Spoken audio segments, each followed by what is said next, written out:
Hey guys, and welcome back to my channel. Today I'm going to be showing you my go-to glam makeup look that I am always wearing. I have been wearing this look a lot in the last couple of weeks, especially on social media, and you guys really wanted to see how I achieved it. So if you guys do want to see how I go about creating this look, then just keep on watching.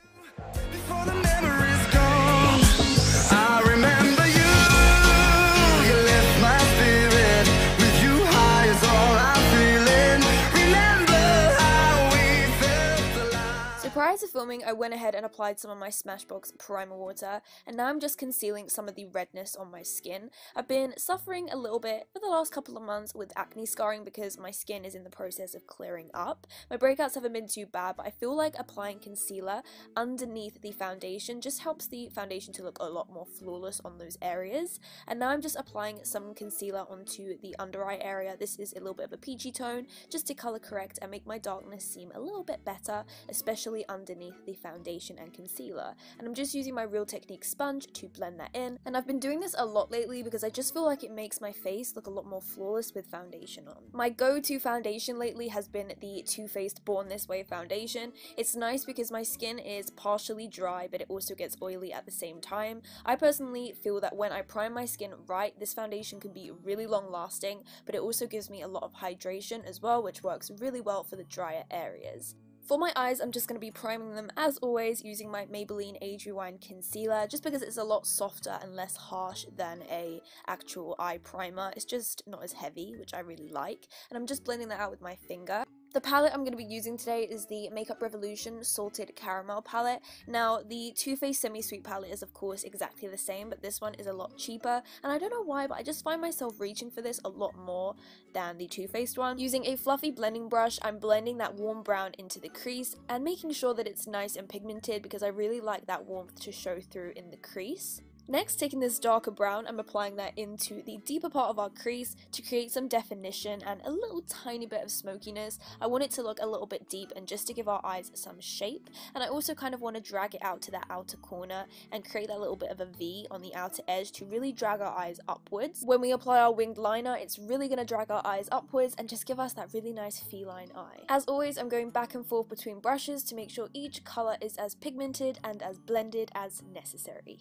Next, taking Magic Act foiled eyeshadow from Makeup Geek, I'm just going to be applying that onto the lid, and this is one of my favorite eyeshadows in the entire world. First of all, just look at how pigmented that is. It kind of speaks for itself, but it's just the most perfect white gold, and I love to go for a shimmery gold on the lid. I like to apply this all over the lid and then stop right at the crease, so it's a nice solid color all over the lid, which gives us that cut crease look. Next, I'm going to be applying my liner, and of course it has to be winged liner because it wouldn't be a glam makeup look of mine if it wasn't winged liner. We all know that. The wing that I'm going for is quite thick as normal because I like to go for quite a thick wing on my eye shape, but the only difference to I think what's quite different to what I usually tend to do is it's just quite angular and it turns upwards very sharply towards the tail of my brow.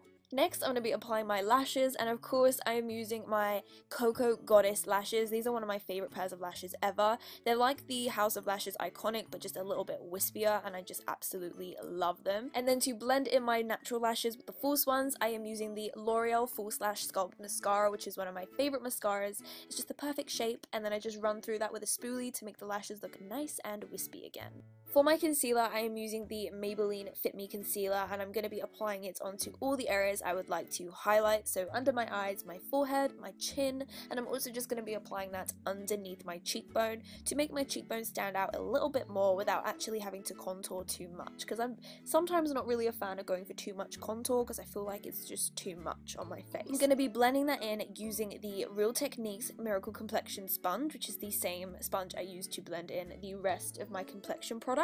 And I'm just bouncing this on the skin to make sure that it just blends into the rest of my foundation. Once that's all blended in, I'm going to be baking, and I like to use my Laura Mercier translucent setting powder for this, and I'm just applying that on all the areas I would like to bake. So I just apply the powder on and just leave it to sit for a little while, and once that's sitting and baking, I'm just going to be filling in my eyebrows. I'm using the Anastasia Beverly Hills Brow Wiz, which you guys know is my favorite brow pencil ever, just defining my brows and creating a nice angular shape because I wanted to go for a little bit more of a shaped brow today. I'm always switching up my brows, but but this is probably one of my favourite ways to do my brows. I tend to keep the majority of the product on the outer part of my brow and leave the inner part fairly free so it looks nice and faded inwards and nice and natural. And then I just like to apply some clear brow gel to make all of the brows stay in place, and that way all of the brow hairs can sit where I want them to.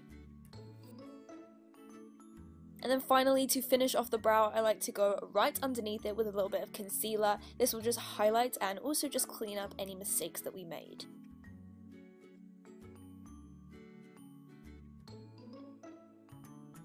So now that powder has been sitting on our skin for a little while, I like to dust this away using a powder brush. I like this pointed one because it adds a little bit more precision and it just makes sure that you can dust off everything. You do want to make sure that you get off all the powder so it doesn't leave that powdery residue. And now I'm just going to be applying some kohl pencil into the waterline, and I don't like to apply much onto the bottom lash line because it really gives that lifted effect. So I only apply a little bit of brown eyeshadow on the bottom lash line and no mascara. I feel like this really transforms my eyes and makes them look like that almond eye shape.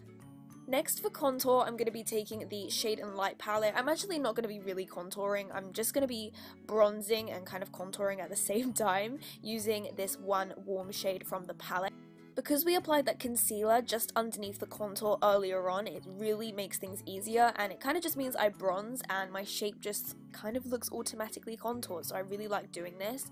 And then I also like to apply one of my favourite highlights. This is the So Hollywood Illuminator from Anastasia Beverly Hills. This gives me a really gorgeous glow and really makes my cheekbones stand out. And I also like to apply this onto the tip of my nose as well. For lips, I'm just going to be applying this Urban Decay lip liner from the Urban Decay Gwen Stefani collection. This is in Ex-Girlfriend, I believe. I like to apply this all over. This has been my go-to liner recently.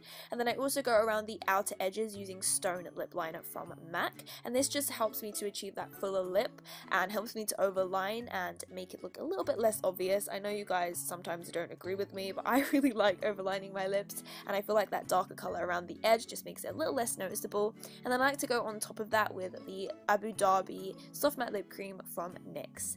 So guys, that is the end of this makeup look. I really hope you guys enjoyed seeing my go-to glam makeup look. I love doing these because I like to show you what I like to do when I'm off camera. This is the look I always go for when I take my pictures when I'm not doing tutorials. I just always go for this look, and it's just nice to show you stuff that I do off camera as well. So I'm always using this look, and I hope you guys like to use it too. If you did enjoy, don't forget to like this video, comment down below and say hello, and subscribe to my channel if you haven't already. It's free and you will be notified when I upload next. I love you all so much, and I can't wait to see you next time. Bye guys.